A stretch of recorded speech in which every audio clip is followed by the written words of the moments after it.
That'll be great. Fantastic. And again, I'm welcoming you to week 1 of a 4-week session on Siddha, higher consciousness, super artificial intelligence, and the future of humans. Our instructor for the 4 sessions is Dr. Anand Chakalingam. He is a professor of medicine at the University of Missouri and has been based in Columbia since 2006.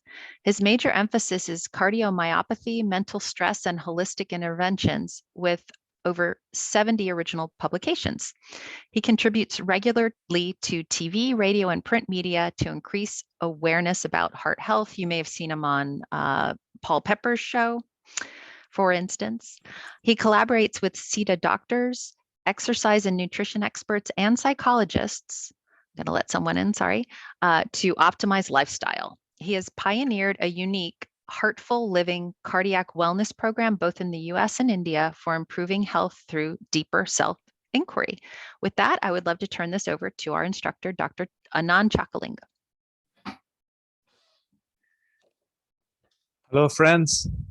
It's a pleasure to meet all of you today. Thanks so much, Jennifer and Osher, for organizing such a nice series of discussions. It's a pleasure for me to connect with you all and share some of my experience. But I should tell you, most of this comes from my patients. They teach me so much more of life and of cardiology. So that's what I'm going to share with you today. Do you want to go ahead with the slide set, Jennifer? I think you will be sharing those from your computer. Yes. Oh, I'm sorry. Yes, we're ready. Is this, do you see it full screen? No, you'll want to switch those. Yeah, up at the display. Does it look good? Full screen? It'll just take a second, I think, sometimes. Not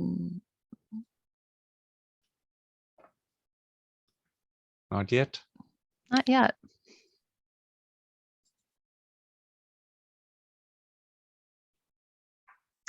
Yeah, it did it before, Dr. Chakalingam. Let's try it again. Okay.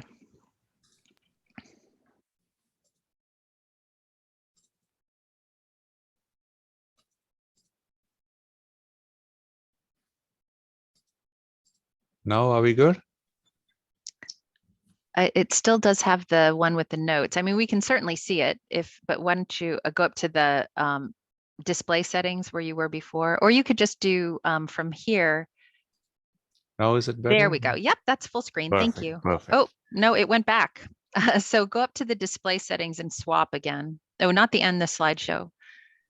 Why don't you go to slideshow from the beginning? Okay, it looks good now. It looks good? Yes, it does. Thank you. Okay, so very good. So we've been doing this Heartful Living High Life series now for 7 years. We started this in 2015 as a group clinic for veterans dealing with so many heart health and medical health challenges to try and give them some insight, some mindfulness tips so that they can cope with their medical challenges, medications, procedures, social and psychological issues, how to manage their life a little more optimistically. That's how we started this program. And now we are finding that this works much better than we originally envisioned. That's why I'm able to share these patient experiences so that more people can explore within themselves how these simple, complementary, and holistic methods might help us towards connecting deeper with ourselves and with our world outside. So this is the reason why we do these programs. When I go through some slides, there is no formal number of slides I have to finish or methods that we have to do. So anytime you feel like you have a question, you can type it in and Jennifer may let me know, or you can just unmute yourself and we can have a conversation at any point as we go through the next 1 hour or so.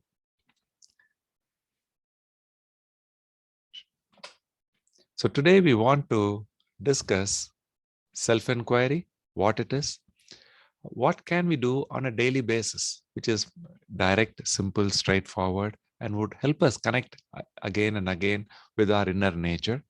And what is the Siddha consciousness or Siddha mind? How does that help us move through life a little better? This is where we started, all of us, millions and millions of years ago. Our movement was necessary to get food, to get shelter, and to just survive against the elements and against predators. So, this is how our body became what it is currently. Our ancestors walked and ran on average 10 miles every day. This was not because of a Fitbit. This was just to stay alive. So this is what our evolutionary history is. But when we come to the modern man, unfortunately, that need for food and protection from the wild animal is all removed by science, and we live in modern societies. So because of the pace of life, which is much faster now, anyone knows what this SAD stands for? You can unmute yourself. It's a type of diet. Standard American diet. It's nothing against the US. Unfortunately, this diet is taken up throughout the world now. Everybody is lining up in front of fast food chains so that they can get a little more of the burgers and soda and whatever started around in the US is now spread throughout the world. So that is the challenge with busy life, diet, being much more sedentary as a work. Only few generations ago, majority of people were farming for themselves. Now it's less than 5% of the US population that's actually involved in farming. Most of us are moved away from that. Being lonely, again, this is a issue with the current generation. Now, for the first time ever in human history, people are single because of their work or their requirements. Much more often, they are choosing to stay single. So, adults choosing to be single. This is a new way of human existence. So, these are the challenges that we are faced with in this day and age. So, I have a quick video which I'm hopefully going to play with here. Let me know if it plays for you.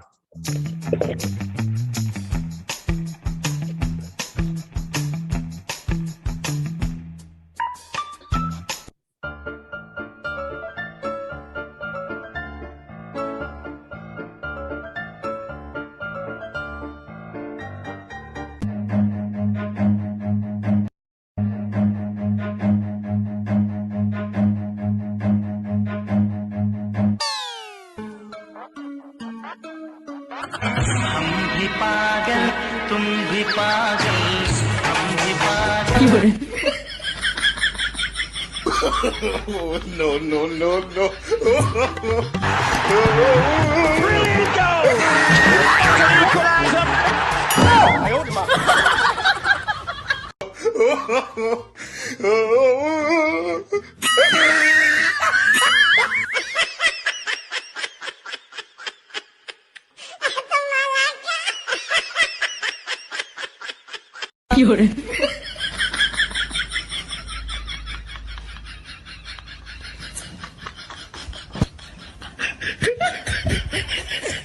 Brilliant goal! What an equaliser! Brilliant goal!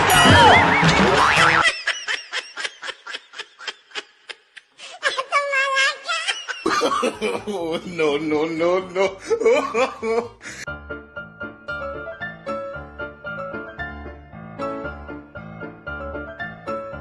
Brilliant goal! What an equaliser!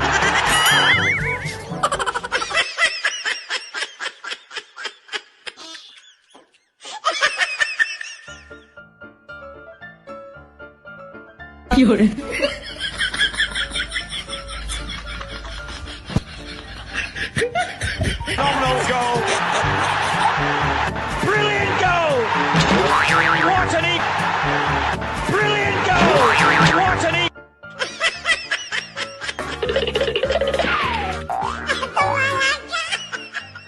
तुम ठीक तो हो?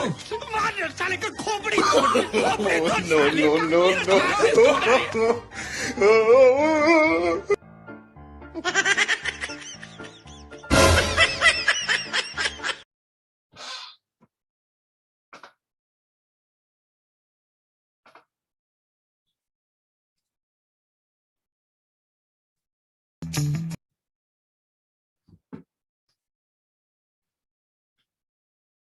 So before we move on, I'd like to hear your thoughts on that video.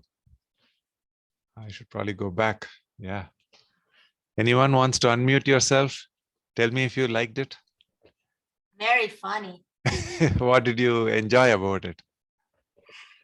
Oh, it's like, you know, the expectation of the action trigger, you know, some response when even didn't happen. So it's just interesting to see that. Any other comments? I noticed that the people that were sedentary had no sense of humor. They were quick to anger. Very good. And I noticed the just consistency of the response. It was universal. There wasn't the ducking motion, getting out of danger was there for everybody. Why do you think that is? I think it's a survival instinct. Exactly. So everybody alive today in 2022, we can trace the same genes that are in our body for millions of years. That's true, right? Somebody survived. That's why they propagated and we are here today. So what I'm trying to say is some of the people that did not have that type of instinctive response, they might have died away in nature. Nature is very harsh. Only now we can, like we have 5-year, 50,000-mile warranty for the new car we get. We are living longer, healthier lives. But our ancestors had to really struggle just to survive. And the fact that we are all here discussing these things is testament to the success of our genes that have stayed around for millions of years. So that is why all of them have that instinct. So we are all very, very similar in a way that all of us are survivors. Some more comments? Some other viewpoints? There are 1,000 things we can discuss from that 2-minute video. Anybody else?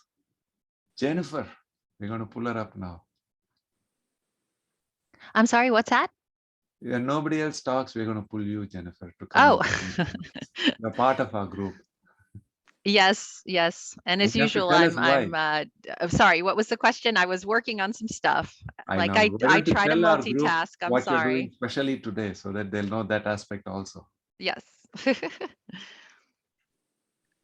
You saw the video? I did, yeah.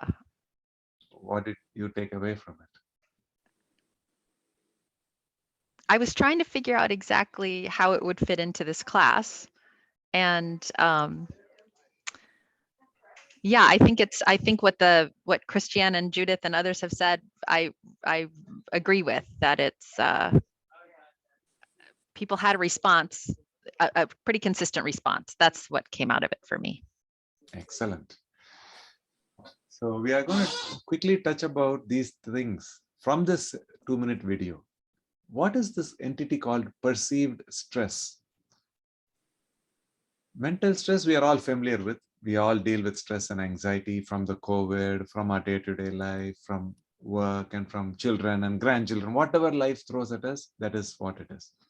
But this perceived stress concept, what it means is, for a same level of stress, say for instance, there is 20 inches of snow in April and we don't want it, we want spring weather. So none of us are going to like it, we're all going to be stressed, but everybody is stressed at different levels. So how we deal with the challenge of 20 inches of snow is one thing, but how we perceive it inside can be very different between people. So that is one thing. Then how the body physical reaction to the stress is, that's a different thing.